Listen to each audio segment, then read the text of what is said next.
Բարև ձեզ հարգելի դիտողներ, YouTube-յանի Մալիքի եթերում զրուցելու եմ ԱԺԲ խորհրդի անդամ Արա Պապյանի հետ, ցանկության դեպքում կարող եք բաժանորդագրվել YouTube-յանի Մալիքին։ Բարև ձեզ, պարոն Պապյան։ Բարև ձեզ։ Պարոն Պապյան, ինչպես է գնահատում ԱԺԲ-ի շանսերը այս թեժ քարոզարշավին։ Ես գնահատում եմ ԱԺԲ-ի շանսերը բավականին դրական, որովհետև վերջ տարիների զարգացումները ցույց են տվել, որ ազգային ժողովրդավարական բևեռը այն սակավ, եթե չասեմ միակ քաղաքական ուժն է եղել, որը պարբերաբար պայքարի մեջ է եղել, պայքարել է տարբեր դրսևորումներով, հրապարակներում, փողոցներում, պայքարել է իր լոբինգում տարբեր երկրներում, մասնավորապես Վաշինգտոնում եւ Լոնդոնում ու Բրյուսելում, եղել է բաց, մշտապես հաշվետվություն է եղել անուն ֆինանսական նվիրատվությունների վերաբերյալ, հանդես է եկել ցանկացած հարցի վերաբերյալ, կարևոր հարցերի վերաբերյալ, վճռորոշ հարցերի վերաբերյալ ազգային ժողովրդական բևեռի խորհրդի պաշտոնական հայտարարություններով, ամեն հինգշաբթի օրը ունեցել է ուղիղ եթեր, որը հնարավորություն է տվել բոլորին դիմել եւ պատասխաններ ստանալ եւ այլն եւ այլն։ Այսինքն մենք եղել ենք պայքարի մեջ, բնականաբար սա մեզ համար պայքարի փուլերից եւ դրսևորումներից մեկն էր, մենք պիտի լինեինք պայքարի մեջ, հատկապես երբ որ մենք ունենք հստակ գաղափարներ, որոնք էապես տարբերվում են քաղաքական մյուս ուժերի դիրքորոշումներից։ Դրա համար ես գնահատում եմ, որ հասուն հասարակությունը պիտի ընտրի հասուն ազգային ժողովրդական բևեռ նման կուսակցության եւ քաղաքական հստակ դիրքորոշում ունեցող թիմի։ Պարոն Պապյան, եթեր մտնելն ինչ կապ ունի, երբ որ դուք երբևէ օրինակ անցողիկ շեմը չեք հաղթահարել։ Իսկ ով է հաղթահարել։ Նախորդ ընտրությունների ժամանակ 25 կուսակցություն էր մասնակցում, մենք 6-րդն ենք, մենք մեզանից առաջ ընդամենը 5 կուսակցություն էինք թողել եւ մեզանից հետո 19 էինք թողել։ Այսինքն դա բավականին լավ դիրք է, այսինքն 6-րդ տեղը 25-ի մեջ, սա մեկ, Հայաստանի 128 գրանցված կուսակցությունների մեջ մենք էլի 6-րդն ենք, սա հաշվի առնելով այն պարագային, երբ որ մեր եւ ձայներն են խլվել եւ մշտապես հալածանքի տակ են գտնվել եւ մենք եղել ենք տեղեկատվական շրջափակման մեջ։ Հետևաբար չգիտեմ ինչի այդ սխալ հարցադրումն են անում, չաշակում չեք անցել։ Բնական է, ընդամենը 2 կուսակցություն է անցել նախորդ ընտրությունների ժամանակ։ Իսկ ընդամենը 2 կուսակցություն են հաղթարել 5%-ը։ Հիմա ասեք, որ բացի այդ 2 կուսակցությունից որևէ մեկ իրավունք չունի մասնակցելու, դեռ չի անցել։ Չեք ասում, չէ՞։ Չէ, չեմ ասում իրավունք չունեք մասնակցելու, ես բնավ չասացի, որ իրավունք չունեք մասնակցելու։ Չասեք ինչու եք մասնակցում, ես էլ ասում եմ, որտեղ մենք հաջողություն ենք ունեցել։ Եթեր մտնելն ինչ կապ ունի։ Մի րոպե, դուք հաջողությունը ուզում եք ներկայացնել որպես ձախողում։ Հասխալ հարցադրում։ Ես ասում եմ, որ մենք հաջողություն ենք ունեցել, որովհետև 25 կուսակցության մեջ 6-ն ենք եղել։ Մեզանից առաջ ընդամենը թողել ենք 5 կուսակցություն, որոնց 3-ն էլ խորհրդարան են մտել։ Պարոն Պապյան, իմ հարցը շատ պարզ էր եւ առանց ենթատեքստի ասացի, որ ընդամենը անցողիկ շեմը չեք հաղթահարել նախորդ անգամ։ Ես էլ ասում եմ 19 այն կուսակցություններից, որոնք հիմա մասնակցում են։ 50-ը կարող է լինել։ Չէ, մի րոպե, արի հարց տան։ 19 կուսակցություններից, որոնք այսօր մասնակցում են, քանիսն են նախորդ անգամ հաղթահարել անցողիկ շեմը, ընդամենը 2-ը։ Ուրեմն այն 17-ին էլ խնդրեմ նույն հարցը տակ։ Ինչու են մասնակցում, հատկապես երբ որ 30 հոգի մարդ ունեն նկարվելու համար, հիմնականում մենատնտես քաղաքական գործիչներ են, որոնց կամ ստեղծել են, դաշտ են մցրել ուրիշներից մասնավորապես մեզանից ձայն խլելու համար, կամ հանդես են գալիս պարզապես ինչ-որ սեփական էգոյի բավարարման, որի ֆինանսավորումը էլի անհայտ աղբյուրներից է, որտեղ եթե կուսակցությունը ընտրություններից ընտրություն է մասնակցում կամ ստեղծում ընտրության շեմին, դա խիստ կասկածելի գործունեություն է։ Պարոն Պապյան, դուք ձեր շանսերը իշխանություն վերցնելու բարձր եք գնահատում, թե ոչ։ Եթե իշխանություն վերցնել ասելով դուք նկատի ունեք 50 եւ ավել տոկոս, ես դա իրատեսական չեմ հավանում։ Ինչպես նաև իրատեսական չեմ արում, որ որևէ քաղաքական ուժ կա այսօր, որ 50 եւ ավել տոկոս կարող է հավաքի ներառյալ քաղաքացիական պայմանագիրը կամ ուժեղ Հայաստանը։ Նրանցից ոչ մեկը 50 եւ ավել չի հավաքի։ Մեզ համար խնդիրը դրված է հետեւյալը, այսինքն տարբեր պատճառներ կա։ Ես ասեցի մասնակցություն, մեր գաղափարների տարածում, քաղաքական պայքարի դրսևորում, բայց ես գտնում եմ, որ խորհրդարան մտնելու մեր հնարավորությունները բավականին իրատեսական են։ Եվ դա մենք կհամարենք պայքարի այս փուլի համար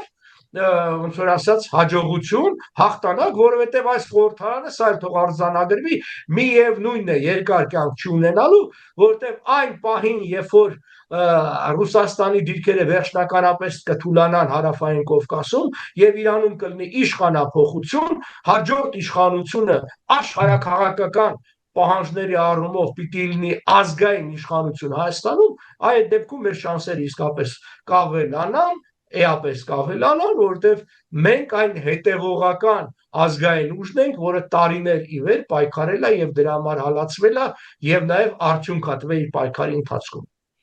Եվ քանի որ դուք տվեցիք ֆավորիտ քաղաքական ուժերի անունները, ձեզ համար առավել ընդունելի է, ԱԺԲ-ի համար առավել ընդունելի է համագործակցել ՔՊԻ թե ուժեղ Հայաստանի հետ։ Ես այդ հարցին պատասխան տվել եմ մի անգամ, թեև իմ խոսքերը բնականաբար կեղծվել են, ես ասել եմ, որ շատ շատերի համար, ասում եմ շեշտել, շատ շատերի համար նախընտրելի կլինի Սամվել Կարապետյանը, որովհետև ի տարբերություն Նիկոլ Փաշինյանի, ասենք նա Հայաստանը թրքացման չի տանում։ Իսկ բնական է, որ թրքացումը կոչել շարժ դեպի արևմուտք առնվազն սխալա եւ խափուսիկ է։ Այս երկուսից ոնց որ ասած որևէ մեկի համար մենք քվե չենք տալիս եւ կոչել չենք անում մեր համախոհներին։ Կոչ ենք անում համար 8-րդին քվե տալ, այն է ազգային ժողովրդավարական բևեռին։ Բայց կրկնում եմ, թրքացումը շատ ավելի անընդունելի է, քան ենթադրյալ ռուսական ազդեցության ուժեղացումը։ Էլ եմ ասում ենթադրյալ, մենք չգիտենք ինչ ալնելու, բայց որ Նիկոլ Փաշինյանը տանում է թրքացման, դա արդեն բացահայտ է։ Այդտեղ կասկած լինել չի կարող։ Իսկ ձեզ համար բացահայտ չէ, որ Սամվել Կարապետյանը հայտարարում է ավելի է խորացնելու հարաբերությունները Ռուսաստանի հետ։ Ոչ, բացահայտ չէ, որտեղ հայտարարությունը մի բան է, իրական քաղաքականությունը մի բան։ Դու չես կարող ավելի խորացնել հարաբերությունները մի ուժի, մի կայսրության հետ, որը անկումի մեջ է եւ նահանջի մեջ է։ Եվ նաեւ կան հակակշիռ ուժեր։ Իսկ ցավոք սրտի Թուրքիան, որը հենց Ռուսաստանի թողտվությամբ մտնում է հարավային Կովկաս, բնավ անկումի մեջ չի։ Իր ախորժակը բավականին բացված է եւ համագործակցությամբ Ադրբեջանի հետ իրենք իրականացնում են հարավային Կովկասում սեփական պանթուրքիստական քաղաքականությունը, որի նպատակներից մեկն է Հայաստանի որպես ինքնուրույն պետականության եւ հավաքական գոյություն վերացումը։ Իսկ ձեր ասածը կրկնում եմ ենթադրություն է, որտեվ այդ նայեք իմ ասածը չէ, ներողություն, իմ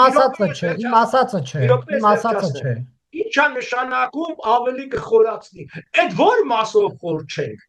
Այսինքն Նիկոլ Փաշինյանի 8 տարվա ղեկավարության ընթացքում ինչա հապկից ենք դուրս եկել, ԱՊ-ից ենք դուրս եկել, Եվրասիական տնտեսական միությունից ենք դուրս եկել, մեր տնտեսական կախվածությունը ռուսական շուկայից թուլացել է թե շատացել է։ Իհարկե շատացել է, 3.5 անգամ շատացել է։ Թույլ են այդ պատկերացումները իբր թե հիմա Ռուսաստանը չունի Հայաստանում բացարձակ անմրցելի վերահսկողություն, այդ Նիկոլ Փաշինյանի հեքիաթներն է, որ մենք հիմա ավելի ինքնիշխան ենք, մենք հիմա շատ ավելի կախված ենք Ռուսաստանից եւ մի քանի անգամ շատ ավելի կախված ենք Թուրքիայից եւ Ադրբեջանից, քան երբևէ։ Մենք հիմա շատ ավելի պակաս ինքնիշխան ենք։ Այո, կընտրեմ ձեր հաջորդ հարցը։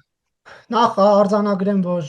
դա իմ ասածը չէ, ես հենվում եմ Սամվել Կարապետյանի հայտարարությունների հիման վրա, որ նա ասում է մենք պետք է մեր դաշնակցի հետ մեր հարաբերությունները վերականգնենք եւ այլն, եւ խորացնել նկատի ունեի այն, որ Սամվել Կարապետյանը հայտարարում է, որ Ռուսաստանը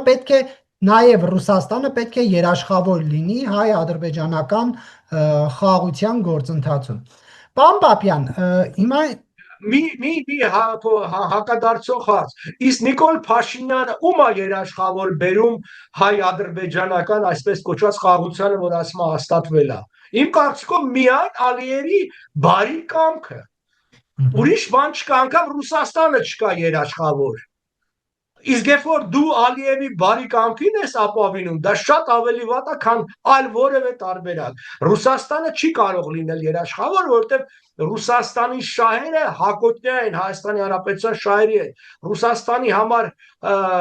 Ադրբեջանի եւ Թուրքիայի հետ հարաբերություններն ավելի կարեւոր են։ Ես կրկնում եմ ինչ որ ասեցի, ասելն ուրիշ է, իրականությունն ուրիշ է։ Չի կարող թուլացող երկրի ազդեցությունը ուժեղանալ։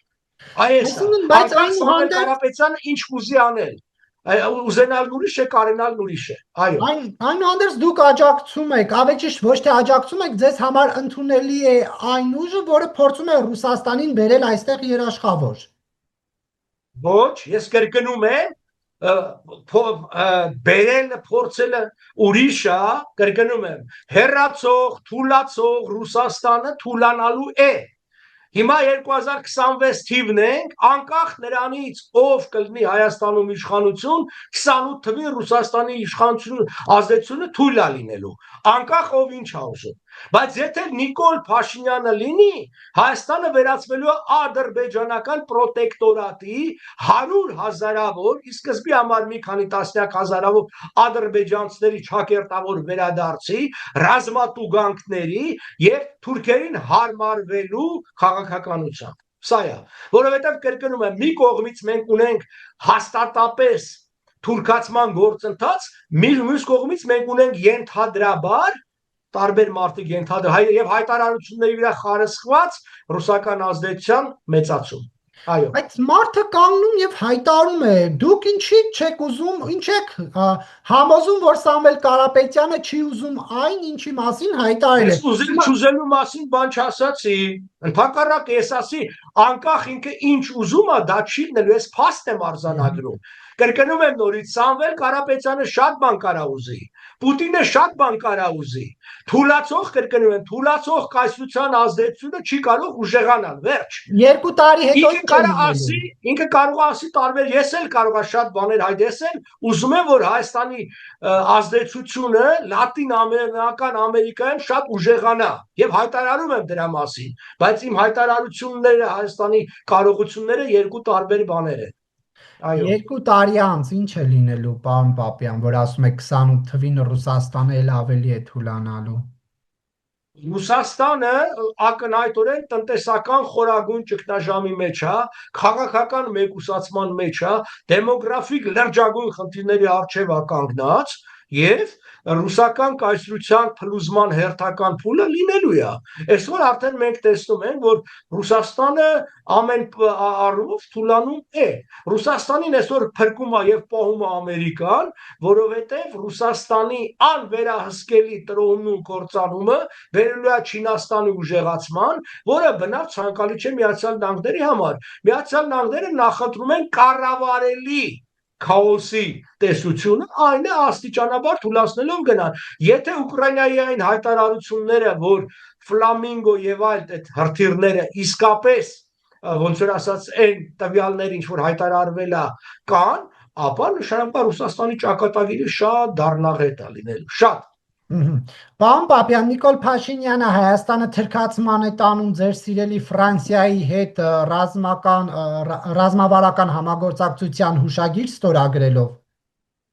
Հուշագիրը ոչ իրավական, ոչ քաղաքական առումով ոչինչ չնշանակող փաստաթուղթ է, դա քաղաքական կենաց է։ Այ երբ որ միջպետական պայմանագիր կստորագրվի, որը կվավերացվի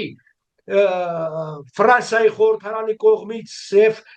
կհաստատվի նախագահի կողմից եւ նույնը մեր մոտ ես էժանա գոնե կասեմ մենք թուղթը ունենք, գոնե թուղթը, այսօր մենք ոչինչ չունենք բացի քաղաքական կենացից։ Հա, բայց այդ պայմանագիրը ռազմավարական համագործակցության դաշնակցային պայմանագիրը շփթփ չի ստորագրվում, ամեն ինչ այդ հուշագրերից չի սկսվում։ Երբ որ այդ սկսել է ինչ որ մի բանի կհասնի, կտեսնենք։ Նիկոլ Փաշինյանը այնքան բան է սկսել, որ ավարտի չի ասել։ Դեռևս 3 տարի առաջ սկսել էին, թե 4 տարի առաջ ցելոֆանե տոպրակները թղթի տոպրակներով փոխարինեցին, չէ, տարական հարց չեն կարող լուծեն, ոնց այդ կլուծեն, 10 միլիոն ծառ պետք է տնկեին Հայաստանում, տնկեցին, չտնկեցին, ուզում եք ես այդ մի տասնյակ բան ֆտեմ, ասում է 300 դպրոց եւ 500 մանկապարտեզ են կառուցում, ծրագրի անունն է այդպես, կառուցած դպրոցները 35 են, նորոգած դպրոցները 25 ընդամենը Բայց խոսում են 300-ի մասին եւ այլն։ Դրա համար եկեք փաստերով առաջնորդվենք, ոչ թե քաղաքական հայտարարություններով։ Հուշագիր, գիտեք ինչ հուշագրեր են ստորագրվել մենք ժամանակին, ինչ միլիարդավոր դոլարների ներդրումների հուշագիրը կրկնում եմ, դա իրավական փաստաթուղթ չէ։ Հուշագիրը դա ցանկությունների մտադրություն մասին է, այսինքն կենաց, լավ կլինի, որ լինի։ Կրկնում եմ, երբ որ կստորագրեն այդ փաստաթուղթը, որտեղ նույն հաջողությամբ ես ձեզ կարող եմ ասել, մենք Ռուսաստանի հետ արդեն իսկ ունենք ստորագրած ստրատեգիական ոչ թե գործընկերության, այլ դաշնակցության մասին փաստաթուղթ союзничество, ուրեմն պետք է ասենք, որ Ռուսաստանը մեր դաշնակիցն է, ելքը չէ։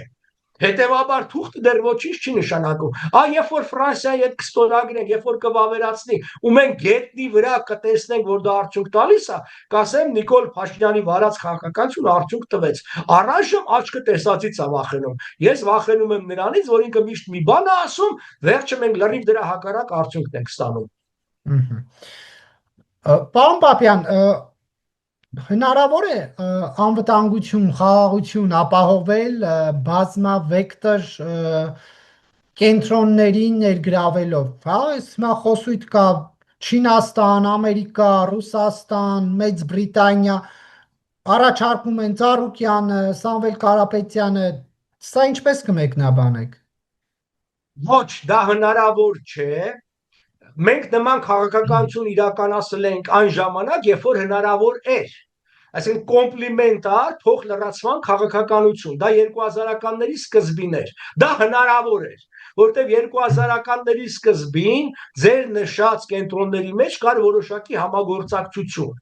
Հիմա հակառակն է, ձեր նշած կենտրոնները մրցակցության մեջ են, անգամ ուղակի կամ անուղակի դիմակայության եւ պատերազմի։ Հետևաբար այդ ամբողջը բարի ցանկությունների շարք է, դա չի կարող լինել։ Այսինքն եթե Չինաստանի ու Միացյալ Նահանգների շահերը բախվում են եւ հարաբերությունները լարված են եւ Իրանի պատերազմը նաեւ դրանով էր պայմանավորված, որտեղ պետք է Չինաստանին զրկել նավթի մատակարարումից։ Եթե Ռուսաստանի հետ հարաբերությունները համարյա ճշտամական են Եվրոմիության եւ Միացյալ Նահանգների իսկ Ռուսաստանը,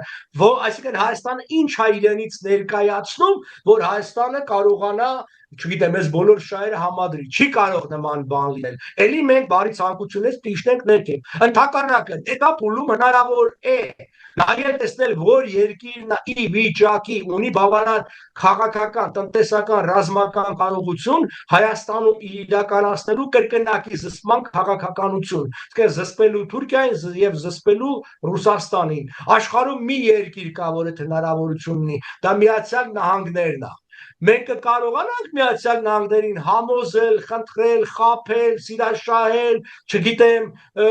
իր շահերը ցույց տալ, բերել մեր տարածաշրջան, մենք ապագա կունենանք, չենք կարողանա, չենք ունենա։ Այլ երկիր չկա, անգամ Եվրոմիությունն ու Ֆրանսիան ի վիճակի չեն Հայաստանի ամբողջական անվտանգությունը տնտեսական զարգացումն ապահովել, որտեղ Եվրոմիությունը տնտեսական ուժ է, բայց ռազմականապահական առումով դեռևս թզուկ է, ճիշտ է, հաջող թզուկ ուժերը հավանում, բայց հազիվ կարողանում է Ուկրաինային բավարարել եւ մտածել իր ապագայի մասին պաշտպանվելու։ Այո։ Պարոն Պապյան, ես նայում եի ձեր կողմից հրապարակված, ԱԺԲ-ի կողմից հրապարակված հոլովակը, որտեղ ձեր թիմակիցներից նշում էին, որ Հայաստանը պետք է առաջին հանրապետության իրավահաջորդը լիներ, որովհետև փաստաթղթեր ուներ, Ալիևի դեմ կդներ, Ալիևը հակա փաստաթղթեր չուներ դրան։ Դուք որ գաք իշխանության հռչակելու եք Հայաստանը առաջին հանրապետության իրավահաջորդ, թե ոչ։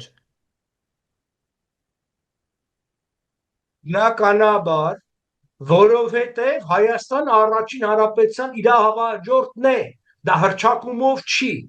Դա միայն տգետները կարող են ասել, որ հրճակել ենք այսպես, իրավահաջորդությունը լինում է պետությունների միջև։ Սովետական Հայաստանը չի եղել պետություն, նա եղել է վարչատարածքային միավոր, հետևաբար պետությունը չի կարող լինել վարչատարածքային միավորի իրավահաջորդը։ Եվ այդ իսկ պատճառով մեր հարևան եւ Վրաստանը եւ Ադրբեջանը իրենց հրճակել են իրենց առաջին հանրապետության իրավահաջորդը, լավ հասկանալով, որ սովետական Վրաստանը, սովետական Ադրբեջանը չէին կարող իրանանախորդ լինել։ Սա մեկ, բայց կա շատ կարևոր գործնական հարց, որի մասին իշխանությունները չեն խոսում։ Դա այն է, որ Ադրբեջանը արդեն իսկ Հայաստանի դեմ իրավարարության միջազգային դատարանում Permanent Court of Arbitration երկու հայց ունի ներկայացրած, որը մեղադրում է Հայաստանին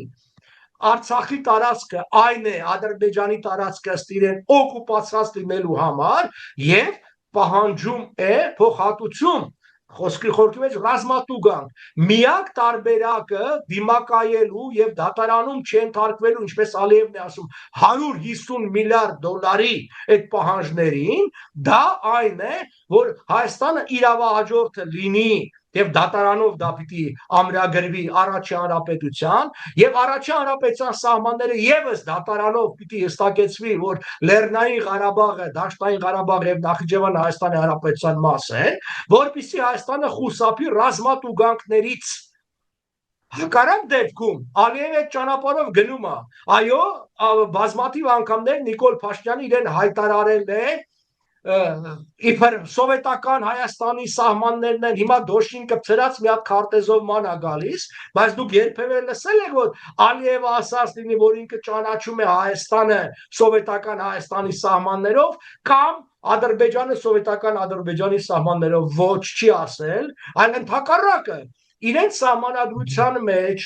իրենց 91 թվականի հոկտեմբեր 18-ի հռչակագրի մեջ 91 թվականի, չէ, հոկտեմբեր, օգոստոս 18-ի եւ օգոստոս 30-ի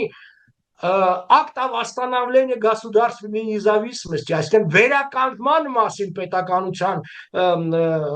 Գերագույն Սովետի հայտարարությունների մեջ իրենց հայտարարել են առաջին հանրապետության իրավահաջորդը։ Հետևաբար մենք ուզենք թե չուզենք դա մեզանից չի կախված։ Եթե դիմացինը քո հետ չի նստում բանակցելու սովետական սահմանների առումով եւ ինքը տանում է առաջին հանրապետություն, ոչ միայն քեզ կանխելու համար, ապագա այդ բաները ռազմատուգանքներ եւ կրկնում եմ, անցյալ տարի հուլիսի 4-ին լսեք Ալիևի ելույթը Ստեփանակերտում թուրքական պետությունների տնտեսական համագործ համաժողովի ժամանակ։ Թիվը հնչեցվել է 150 միլիարդ։ Դուք պատկերացնում եք դատական վճիռ 150 միլիարդի Հայաստանի դեմ։ Դա Հայաստանի կործանում է։ Թեկուզ խաղաղությամբ կործանում է։ Նիկոլ Փաշինյանը ասում է խաղաղություն են բերել։ Ումա պետք է խաղաղությունը, որը հանգեցնելու է Հայաստանի կործանմանը։ Ինչ տարբերություն Հայաստանը ոնց է կործանում 150 միլիարդ վզին դնելով է կործանվում, թե պատերազմի ճանապարհով է կործանում, որը քիչ ավելի հավանական է, որտեղ պատերազմը Ալիևը լավ է հասկանում, որ բերելու է ծանր կորուստներ իր համար բոլոր առումներում, այդ թվում նաև միջազգային դատապարտում, դիմադրություն եւ այլն։ Իսկ ռազմատուգանքների հարցը դա հեշտագույն ճանապարհն է եւ մեր իշխանությունների իհարկե մեր ճակերտների մեջ սիրով ընթառաջում է եւ հայտարարում է Արցախը որպես Ադրբեջանի մաս, որն էլ հիմք է ընդունում Ալիևը եւ այդ դատավարությունները առաջ է տանում։ Դա համար իրավահաջորդությունը միակ ճանապարհն է կանխելու այդ ամբողջը։ Գոնե կանխելու, գոնե եղածը պահելու համար։ Այո։ Պարոն Պապյան, առաջին հանրապետության տարածք ինչքան է հռչակելու 165,000 քառակուսի կիլոմետր, որը միջազգայինորեն ճանաչված սահմաններն է։ Երբ որ Նիկոլ Փաշինյանն ասում է Հայաստանի միջազգայինորեն ճանաչված սահմանները ինչը նկատի ես չգիտեմ։ Հայ-վրացական եւ հայ-ադրբեջանական ինչ պայմանագիր կա, որով այդ սահմանները դելիմիտացվել եւ դեմարկացիայի ենթարկվել։ Մենք հասկանանք, էլի, միջազգային որ փաստաթղթով։ Իսկ ես որոնք ասում են, եթե ինձ համար երբ որ ասում են միջազգայինորեն եւ դատարանը եւս ասում է միջազգայինորեն ճանաչված, ուրեմն դու այն միջազգային փաստաթղթերը, որոնք պիտի դնես Սևանով, որը որոշվել են այդ սահմանները։ Իսկ Ադրբեջանի այդ սահմանը որոշվել է ազգերի լիգայի 20 թվականի փետրվարի 24-ի առաջարկ զեկույցով եւ կից քարտեզով եւ այլն։ Այո։ Պարոն Պապյան, ում եք ներկայացնելու տարածքային պահանջներ, ով է հաշվի նստելու այդ դեպքում Հայաստանի հետ։ Ում եք ներկայացնելու շատ հստակ է միջազգային իրավունքը ՄԱԿ-ի դատարանին արդարադատության միջազգային դատարանի տարածքային պահանջներ ոչ մեկին պետք չի ներկայացնել ՄԱԿ-ի դատարանը իր կանոնադրության 36-րդ հոդվածի երկրորդ մասով հստակ ունի իրավասություն որոշելու փաստաթղթի ուժի մեջ գտնվել լինելը թե ոչ, ինչպես նաև եթե խախտվել է ոնց որ ասած ինչ հետևանքներ է ծնել, պարզապես պետքա հայց ներկայացնել հետևյալ պահանջով, արդյոք մասնավորապես օրինակի համար կա բյուրոյի որոշումը իրավասու էր որոշելու Հայաստանի նույն Ղարաբաղի պատկանելությունը Ադրբեջանին, դա դու փաստաթղթի կարգավիճակ ես ուզում, արդյոք կա որևէ միջազգային փաստաթուղթ, որը որոշում Հայաստան-Ադրբեջան սահմանը, եւ արդյոք ազգերի լիգայի համապատասխան զեկույց առաջարկը ստեղծում է իրավական հիմք Հայաստանի տիտղոս այդ տարածքի վրա ճանաչելու համար, որից հետո երբ որ այդ որոշումը կայացվում է, ներկայացնում ես ՄԱԿ-ի անվտանգության խորհուրդ, որովհետեւ նույն ՄԱԿ-ի կանոնադրության համաձայն անվտանգության խորհուրդը պարտավոր է իրականացնել ՄԱԿ-ի դատարանի որոշումները։ ՄԱԿ-ը երկու մարմին ունի, որի որոշումները պարտադիր են բոլորի համար։ Մեկը դա բարձրագույն քաղաքական մարմինն է, անվտանգության խորհուրդը, մյուսը բարձրագույն դատական մարմինն է, դա միջազգային դատարանն է։ Մնացած այն 4 կառույցները չունեն նման կարգավիճակ։ Այո։ Պարոն Պապյան, պարզապես ձեզ հիշացնեմ, որ այդ նույն ՄԱԿ-ը իր դատարաններով եւ բանաձևերով ոչինչ չկարողացավ անել, որ արցախցիների ոչ թե տարածքային հետ կապված հարցերը լուծել, այլ միջազգայինորեն ճանաչված իրավունքները կարողանալ պաշտպանել իրենց տներում ապրելու, իրենց լեզվով կրթվելու, իրենց հավատը դավանելու հետ կապված Արցախի հանրապետության տարածքում։ Հետաքրքիր է թե դուք այդ նույն ՄԱԿ-ից ինչ ակնկալիքներ ունեք Թուրքիայի միջազգայինորեն ճանաչված տարածքից վերցնելու եւ Հայաստանին տալու։ Հիմա գանք առաջին սխալ եւ թյուր պատկերացում եւ պնդում, ինչպես հաճախ եք անում, նարեկ ես ձեզ ասեմ, ուրեմն ՄԱԿ-ի դատարանը որոշում է կայացրել, դատարանը այն չի իրագործում, եթե իմ նախորդ պատասխանը լսեք, ես ասեցի, պիտի դիմի անվտանգության խորհուրդ, այն ինչ որ չարեց Հայաստանը, ՄԱԿ-ի դատարանը որոշում է տալիս, կես տալիս է իրավունք Եվ կարծեմ 92-րդ հոդվածն է, որով դու հենց երկրորդ մասով այդ պիտի ներկայացնես անվտանգ չես ներկայացրել, չես ստացել ոչինչ, բնական է, ավելին դու ոչ միայն չես ներկայացրել դատարանը ի որոշումի կատարածելու, այլ հիշեցնեմ ձեզ, որ անվտանգության խորհրդի նիստի ժամանակ, որը Ֆրանսիայի նախաձեռնությամբ էր գումարվել, Նիկոլ Փաշինյանը ժամեր առաջ հայտարարեց, որ այդտեղ վտանգված չէ հայության քաղաքացիական անգամ ճակատագիրը Հետևաբար, երբ որ դու ունես դատական վճիռ, բայց հետամուտ չես, դու ոչինչ չեք կարող ստանալ։ Այ եթե դուք հիմա քաղաքացիական դատարանում հաղթեք դատը, բայց այսինքն դատական ակտերի հարկադիր կատարման վարչության դա չփոխանցել, տանել դնել ձեր բարձի տակ, հաստատ ոչինչ չեք ստանա։ Դա Հայաստանի իշխանությունների, ապա շրջափակման մասին եմ գալի, Հայաստանի իշխանությունների հանցավոր անտարբերության, միգուցե հանցագործության հետևանք էր, որ այդ որոշումը ի կատար չացվեց։ Ես տեղեկություն ասեմ ձեզ, որ ՄԱԿ-ի դատարանի որոշմամբ 50-ից ավել տարածքային վեճեր կան լուծված եւ հենց այս պահին դատարանը քննարկում է Վենեսուելան ընդդեմ Գայանայի տարածքային վեճի հարցը 160,000 քառակուսի կիլոմետրի շուրջ։ Հիմա գանք Թուրքիային, ինչ որտեղ հենց 160,000 Թուրքիայում է։ Դուք ասեցիք Թուրքիայի միջազգայինորեն ճանաչված սահմաններ։ Էլի ճիշտ չի, Թուրքիայի միջազգայինորեն ճանաչված սահմանների մեջ Հայաստանին հատկացված Վիլսենյան վճռով տարածքները չեն մտնում։ Չեն մտնում։ Ես ես ցույց տամ թողեք պատասխանեմ մի րոպե։ Որովհետև կիսատ ամնում։ Ուրեմն ասեմ ձեզ, ազգերին լիգայի նաև քարտուղարության կողմից 1927 թվականին տված պաշտոնական քարտեզը եւ դուք կտեսնեք, որ Վիլսենյան Հայաստան պատկանում է գրած է Soviet Union, որտեղ Հայաստան օկուպացվել էր ՍՄ համար 21։ Մյուսը ձեզ խորհուրդ կտամ ծանոթանալ 1927 թվականի հունվարում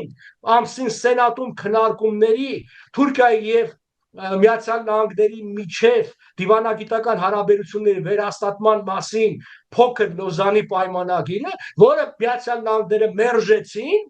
ասելով, որ Ուիլսոնի իրավարար վճիռը ուժի մեջ է, եւ քանի դեռ Թուրքիան օկուպացված է պահում, ի կատար չի ասում այդ վճիռը, այն չի կարող հաստատել դիվանագիտական հարաբերություններ։ Առնվազն Միացյալ Նահանգների մասով մենք կարող ենք ասել, որ Միացյալ Նահանգները չեն ճանաչել գոնե հայ թուրքական սահմանը։ Դա սենատի մակարդակով 1927 թվականին նայեք հոկտեմբեր 18-ի նիստի որոշումները եւ առ այսօր Թուրքիայի եւ Միացյալ Նահանգների միջեւ չկա դե յուրե դիվանագիտական հարաբերությունների վերահաստատման մասին փաստաթուղթ, կա ժամանակավոր կնքված modus vivendi միջգերատեսչական համաձայնություն, որը 27-ից 33 թվականներն է գործել, որից հետո ցանկացած հարաբերություն Միացյալ Նահանգների եւ Թուրքիայի միջեւ անօրինական է։ Սա է իրականությունը։ Եվ պարոն Պապյան, ինչ է կանելու, եթե կաք իշխանության 102-րդ ռազմաբազայի հետ։ 102-րդ ռազմաբազան, ոնց որ ասած, իր արդեն ժամկետ անց է, իր գործողությունները չի իրականացնում, եւ չի էլ կարող։ Հետևաբար առաջին հերթին մենք Միացյալ Նահանգների հետ կնքում ենք ՆԱՏՕ-ի ոչ անդամ կամ ստանում ենք Միացյալ Նահանգների կոնգրեսի կողմից ՆԱՏՕ-ի ոչ անդամ ԱՄՆ-ի հիմնական դաշնակցի կարգավիճակ, որը հնարավորություն է տալիս ռազմական հարաբերություններ զարգացնել Միացյալ Նահանգների հետ, բայց դեռևս առանց ռազմական տեղակայման։ Զարգացնում ենք այդ հարաբերությունները 1-2 տարի, որից հետո ստորագրում ենք առանձին պայմանագիր արդեն Հայաստանի տարածքում ամերիկյան ռազմաբազայի տեղակայման մասին, ինչպես կար օրինակ Կырգызստանում մանասոթական եւ զուգահեռաբար մի որոշ շրջան Կырգызստանում կար ռուսական ռազմաբազա եւ ամերիկյան ռազմաբազա։ Դա ենք անում, դրանից հետո արդեն թուլացող Ռուսաստանին ասում ենք «Դա սվիդանիա», «Դավայ դա սվիդանիա», ինքը ելնում գնում է, բայց եթե անգամ մնալ ինքը հարց չի կարողանում լուծի, որովհետեւ այդ ռազմաբազայում արդեն այսօր բան չկա մնացած, դա այնտեղ Թուրքիային զսպելու համար չի, որտեղ չի կարող, դա Հայաստանում զանազան խժդժություններ հրահարելու համար է, եւ ես այդ մտավախությունն ունեմ, ու չեմ բացառում, որ չկարողանալով կատարել իր հիմնական գործառույթը, բայց ինքը կարող է այդ խժդժությունները բզբզել Հայաստանում։ Եվ Վլադիմիր Պուտինի առաջարկի հետ կապված ինչ կասեք ԵԱՏՄ թե ԵՄ հարցով հանրաքվե անցկացնելու վերաբերյալ։ Դա Պուտինի առաջարկը չի միայն, դա մեր սահմանադրական պահանջն է, որ հստակորեն ասում է Հայաստանի անդամակցությունը մի որևէ միջազգային կառույցի պիտի հանրաքվեի միջոցով որոշվի։ Քանի որ Հայաստանը դեռևս անգամ չի դիմել Եվրոմիությանը անդամակցելու, ուրեմն չկա գործընթաց։ Այս ամբողջը փոթորիկա մի բաժակ ջրում։ Այն որ ասում են Հայաստանը գնում է Եվրոմիություն, ինչ ուր է գնում Եվրոմիություն։ Մի հատ ինձ ցույց տվեք այդ հայցադիմումը։ Եվրոմիության ներկայացուցիչը ասեց, մենք Հայաստանից որևէ հայց չենք ստացել։ Հիշեցնեմ ձեզ, որ Թուրքիան 1963 թվին ունի ստորագրած, այն ժամանակ անգամ Եվրոմիություն չէր, այնտեղ Պողպատի եւ Ածուխի եცև համագործակցության կազմակերպություններ այդ ոլորտում 63 թվին է դիմել 86-ին արդեն դա ստացել է տեխնացուի կարգավիճակ եւ 86-ից առ այսօր